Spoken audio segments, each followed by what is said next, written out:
saya dengar Anwar cabar.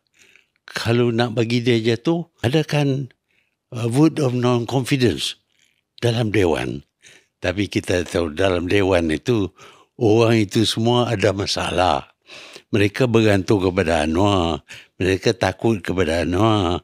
Mereka tahu kalau mereka bukan jadi kerajaan, mereka akan hadapi kemungkinan masuk jail pun ada. Jadi sebab itu mereka sokong Anwar. Bukan kerana nak sokong Anwar. Kerana nak selamat diri mereka.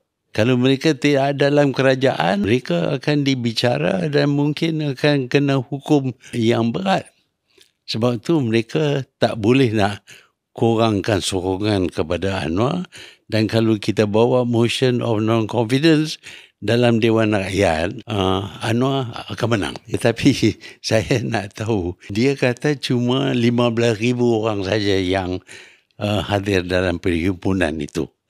Kalau 15,000, kononnya tak adalah sokongan kepada opposition ni. Saya nak tanya Anwar, apa kata kalau kita bubar parlimen sekarang, kita ada pilihan raya sekarang. Dan kita tahu apa rakyat sebenarnya hendak. Sama ada mereka nak sokong Anwar ataupun tidak. Boleh ditentukan bukan dalam Dewan Rakyat, tetapi dalam pilihan raya umum. Pilihan raya, rakyat berhak untuk memberi pendapat mereka.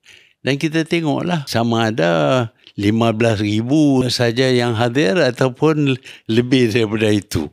Tapi dia cabar dalam Dewan. Dalam Dewan tu saya cakaplah.